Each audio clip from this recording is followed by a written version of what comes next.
Hello friends, welcome to Ali science. हम study करने वाले हैं नया चैप्टर पादप जगत प्लांट किंगडम के बारे में। तो स्टार्ट करने से पहले हम जानेंगे कि जो वर्गीकरण की अलग अलग पद्धतियाँ दी गई है, जो क्लासिफिकेशन के अलग अलग सिस्टम दिए गए हैं, वो कौन से होते हैं। तो मेनली इसके 3 क्लासिफिकेशन सिस्टम है, ठीक है, यानी वर्गीकरण पद्धतियां हैं। पहला है कृत्रिम वर्गीकरण पद्धति, दूसरी है प्राकृतिक वर्गीकरण पद्धति और तीसरी होती है जाति वृत्तीय वर्गीकरण पद्धति, जिनको हम बोल देंगे artificial classification system, natural classification system और पाइलोजेनेटिक क्लासिफिकेशन सिस्टम।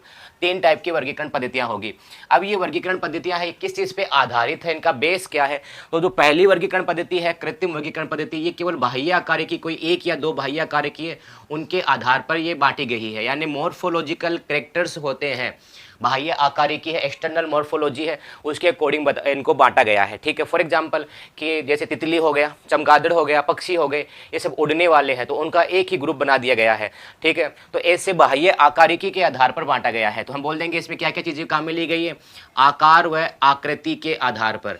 ठीक है, जैसे फॉर एग्जाम्पल मैंने आपको बता दिया कि अगर तितली है, ठीक है, इनके अलावा पक्षी है, चमगादड़ है, इन तीनों का ग्रुप अलग अलग होना चाहिए। जैसे आप हम आगे पढ़ेंगे, तितलियां हैं, ये तितलियां हम पढ़ेंगे कीटों के अंदर आती है, आर्थ्रोपोडा के अंदर आएगी। ठीक है, उसके बाद में हम पढ़ेंगे पक्षी होते हैं, ये एवीज कहलाएंगे, और जो चमगादड़ है ये मेमेलिया है। तीनों का ग्रुप अलग अलग होना चाहिए। लेकिन ये जो कृत्रिम वर्गीकरण पद्धति है, उनके अंदर क्या किया गया, एक ही ग्रुप में सभी को डाल दिया गया है, केवल आकारी के आधार पर। अगर हम प्लांट में बात करें तो प्लांट में देखो, जिनकी हाइट ज़्यादा नहीं होती, बहुत छोटे हाइट के पौधे रहते हैं, उनको हम कह देते हैं शाख।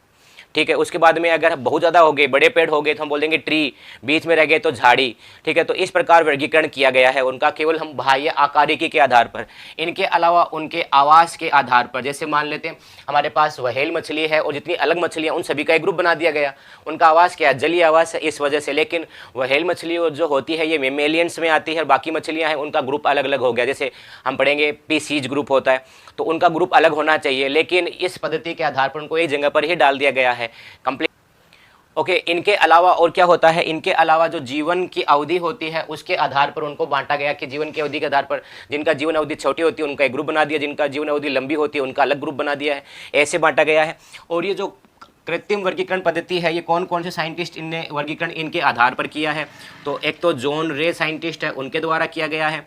एक होता है थियोफ्रेस्टस साइंटिस्ट है, उनके द्वारा किया गया है।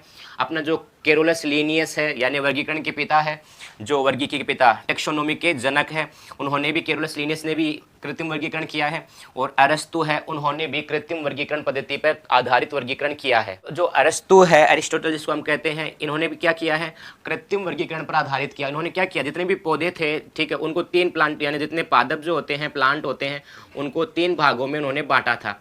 एक है उसके अंदर शाख, जिनकी हाइट ज़्यादा नहीं होती, दूसरा होता है झाड़ी, और तीसरा होता है वृक्ष।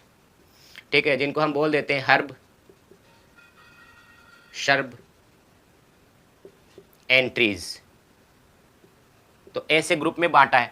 तो केवल क्या है, उनके बाहरी आकार की देख लीजिए लंबाई कितनी हो रही है, बहुत ज़्यादा लंबे हो गए, पेड़ बना दिया, बहुत छोटे हैं तो उनको शाख यानी हर्ब बना दिया, ऐसे ग्रुप में बांटा गया है। तो बाह्य आकार की, तो कृत्रिम वर्गीकरण कौन कौन सा हो गया, दोबारा रिपीट कर लेते हैं। जॉन रे का है, थियोफ्रेस्टस का है, लीनियस का है और अरस्तु का है, कंप्लीट है। उसके बाद में हम बात करते हैं प्राकृतिक वर्गीकरण पद्धति, जो नेचुरल क्लासिफिकेशन सिस्टम है, ये इनसे तो बेस्ट है।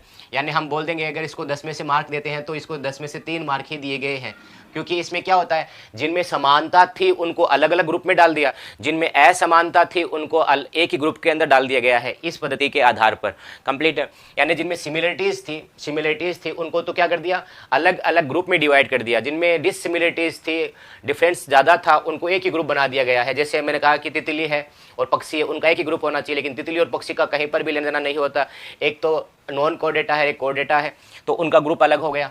ठीक है, नेक्स्ट हमारे पास है प्राकृतिक वर्गीकरण पद्धति। तो प्राकृतिक वर्गीकरण पद्धति है, ये प्राकृतिक संबंध, यानी जो उनके अंदर क्या संबंध है और समानताएं हैं, उनके आधार पर बांटा गया है। यानी बोल देंगे हम नेचुरल एफिनिटीज और सिमिलरिटीज है, उनके आधार पर उनको बांटा गया है।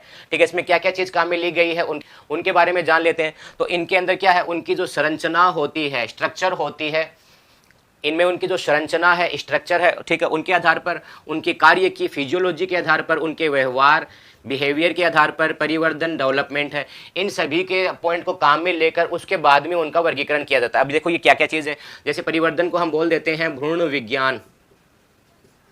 ठीक है, भ्रूण विज्ञान एम्ब्रियोलॉजी, एम्ब्रियोलॉजी, ठीक है। उसके आधार पर ये भ्रूण विज्ञान के अंदर आ गया परिवर्तन, उसके आधार पर कि इनमें जो भ्रूण का विकास है ये कैसे हो रहा है। अगर समानता है भ्रूण के विकास में तो उनका एक ग्रुप बना दिया, अगर असमानता है तो उनका अलग ग्रुप बना दिया। जैसे एक बीजपत्री पादप है उनमें भ्रूण का विकास सेम होता है, द्विबीजपत्री पादपों में अलग होता है, तो एक बीजपत्री पादपों का ग्रुप अलग बना दिया जिनको हम बोल देते हैं एक बीजपत्री को मोनोकोटिलिडीन्स। इसी तरह द्विबीजपत्री पादपों का ग्रुप अलग बना दिया जिनको हम बोल देते हैं डाइकोटिलिडीन्स। ऐसे अलग अलग ग्रुप बना दिए गए हैं, ठीक है। इसी तरह उनमें कार्य की यानी जो बाहरी जो है ना उनके अंदर कौन कौन से रसायन बनते हैं, पादप रसायन जो उनके अंदर बन रहे हैं, ठीक है, यानी जो बायोकेमिकल्स उनके अंदर बन रहे हैं उनकी समानता पर भी ध्यान दिया गया है। कोशिका पर बड़ी ध्यान दिया गया है, कोशिका किस प्रकार की है। इनके अलावा इनके अंदर जो पादप रसायन में जैसे डीएनए हो गया, आरएनए हो गया, उनकी कोशिका के अंदर जो मिलने वाले रसायन है उनके आधार पर वर्गीकरण किया गया है। तो ये वर्गीकरण है इससे बेस्ड है, ठीक है, प्राकृतिक वर्गीकरण। अब ये इसके कौन कौन से प्रवर्तक है, साइंटिस्ट कौन से हो जाएंगे, तो एक है बेंथम व हुकर, ये इंपॉर्टेंट नाम है आपको याद रखना है, बेंथम और हुकर हो गया और डी जेशु हो गया। तो ये जो साइंटिस्ट है इनके द्वारा दिया गया वर्गीकरण कौन सा है, वो है प्राकृतिक वर्गीकरण पद्धति। कंप्लीट है, ओके। अब इसमें कमियां क्या थी, बेंथम देखो अधिकतर जो हम पढ़ेंगे ना वर्गीकरण पादप का वो बेंथम व हुकर का वर्गीकरण ही पढ़ेंगे, ठीक है। जैसे मोनोकोटिलिडीन्स, डाइकोटिलिडीन्स, एक बीजपत्री पादप, द्विबीजपत्री पादप, जिम्नोस्पर्म, एंजियोस्पर्म, इन सभी के बारे में पढ़ेंगे। वो किसका होगा, बेंथम व हुकर का प्राकृतिक वर्गीकरण हम आगे स्टडी करेंगे। कंप्लीट है, ओके। तो आप ये नोट कर लें। अब यहाँ पर जो वर्गीकरण किया गया है ना इनमें कमियां क्या कर दी इन्होंने, एक तो कमी एक तो इनकी विशेषता ये थी कि जो डाइकोट प्लांट होते हैं, ठीक है, उनको मोनोकोट से पहले रख दिया। यानी हम बोल देते हैं द्विबीजपत्री जो पादप होते हैं, ठीक है, उनको एक बीजपत्री जो पादप होते हैं उनसे पहले रखा। पहले वो रखा जाता है जो कम विकसित होता है, बाद में वो रखा जाता है जो ज़्यादा विकसित होता है, ठीक है। जैसे फॉर एग्जांपल हम पढ़ते आए हैं मोनेरा, मोनेरा हमने पढ़ लिया, मोनेरा कम विकसित है, उससे ज़्यादा विकसित प्रोटिस्टा होते हैं, प्रोटिस्टा पढ़ लिया, उनसे ज़्यादा विकसित होते हैं फंजाई, तो फंजाई पढ़ लिया। अब हम पढ़ लिए प्लांटी, तो प्लांटी उनसे ज़्यादा विकसित हो गए, और सबसे ज़्यादा विकसित एनीमेलिया हो गए। एनीमेलिया में भी अलग अलग ग्रुप पढ़ेंगे, तो वो सबसे ज़्यादा विकसित जो मिलेगा वो स्तनधारी मिलेंगे। तो सबसे कम विकसित को पहले रखते हैं और ज़्यादा विकसित को बाद में रखते हैं। तो हमें यहाँ पर पता क्या चल गया, द्विबीजपत्री पादप होते हैं ये कम विकसित होते हैं, एक बीजपत्री पादप होते हैं ये ज़्यादा विकसित होते हैं, ज़्यादा इसमें डेवलपमेंट ज़्यादा है, इसमें डेवलपमेंट कम है। तो उन्होंने एक तो अच्छा किया कि मोनोकोट प्लांट से पहले डाइकोट को रखा है।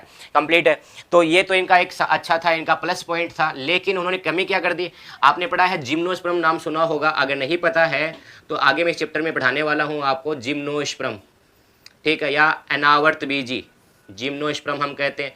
इन जिम्नोस्पर्म को इनके बीच में घुसेड़ दिया है, ठीक है, यानी इनको बीच में रख दिया है, इनके बीच में द्विबीजपत्री और एक बीजपत्री के दोनों के बीच में इनको रख दिया, किनको, जिम्नोस्पर्म को। तो ये इनकी कमी थी, सबसे बड़ी कमी, तो इसकी वजह से हम इसको बेस्ट नहीं कह सकते। उसके बाद में नेक्स्ट आया जिसका नाम होता है जातिवृत्तीय पाइलोजेनेटिक क्लासिफिकेशन। अब पहले क्वेश्चन बन गया जातिवृत्तीय का मतलब क्या हुआ, पाइलोजेनेटिक का मतलब क्या होता है। तो पाइलोजेनेटिक का मतलब होता है कि कोई भी जीव है, जैसे हमारे पास ए और बी दोनों जीव है, अगर हम इनकी हिस्ट्री पढ़ते हैं तो पता चला कि इनका कोई पूर्वज एक ही था, मान लेते हैं वो कोई सी था, ठीक है। फिर हमें पता चला कि एक डी है और इनका सी का और डी का इनका पूर्वज भी कोई एक था, यानी ई था। तो इस प्रकार ये अलग अलग पूर्वज हो गए। तो इनका विकास होने का जो इतिहास है, इनके विकसित होने का जो इतिहास है, इवोल्यूशन जिसको हम कहते हैं, जैव विकास, अगर उसके इतिहास की स्टडी करते हैं तो वो कहलाता है जात। मानव और जो बंदर है उनका जो इतिहास हो गया, यानी उनके विकास होने का इतिहास हम कहेंगे उनके पूर्वज एक ही थे। तो उनके पूर्वज एक थे तो हम बोल देंगे उनके विकसित होने का उनका इतिहास एक ही था। कंप्लीट है, तो उसको हम क्या बोलते हैं, उनका नाम हो जाएगा जातिवृत्तीय या पाइलोजेनेटिक। और अगर इसके आधार पर वर्गीकरण किया जाता है तो वो सबसे बेस्ट वर्गीकरण होता है। तो हम कह देंगे कि सबसे बेस्ट यानी 10 में से 10 जिसमें मिलने वाला है वो है जातिवृत्तीय पाइलोजेनेटिक क्लासिफिकेशन है। यानी किसी जैव विकास के इतिहास का अध्ययन करके उसके बाद में क्लासिफिकेशन कर रहे हैं, वर्गीकरण कर रहे हैं, जीवों को समानता और असमानता के आधार पर अलग ग्रुप में बांट रहे हैं, वो कहलाएगा जातिवृत्तीय वर्गीकरण पद्धति। और ये कौन कौन से साइंटिस्ट ने दिया था, तो वो इंपॉर्टेंट साइंटिस्ट है, एक है एंगलर व प्रेंटल साइंटिस्ट है, दो एंगलर एंड प्रेंटल। इनके अलावा ओस्टवाल्ड व टिप्पो साइंटिस्ट है, उन्होंने भी यही दिया था जातिवृत्तीय। और एक है एक्लर, ठीक है, आइकलर या एक्लर आप कह सकते हो, उनके द्वारा भी जो दिया गया है वो है जातिवृत्तीय। इनके अलावा एक दो साइंटिस्ट और आते हैं, जैसे एक नाम होता है तख्ताजन, ठीक है, ये नाम है तख्ताजन। तो तख्ताजन का भी जो है जो वर्गीकरण है वो भी कौन सा है, जातिवृत्तीय वर्गीकरण पद्धति है। इनके अलावा एक साइंटिस्ट और आते हैं, ठीक है, जिनका नाम होता है हचिंसन, हचिंसन।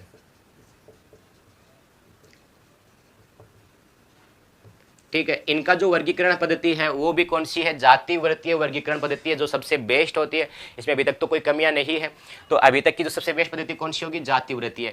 अब हम जो स्टडी करेंगे आगे पूरे चैप्टर के अंदर वो है बेंथम व हुकर का वर्गीकरण पद्धति। सबकी अलग अलग वर्गीकरण पद्धतियां होती है। ठीक है, इन्होंने क्या बनाया था, इनका ग्रुप अलग होता है, तख्ताजन ने अलग ग्रुप बनाए, हचिंसन ने अलग बनाए।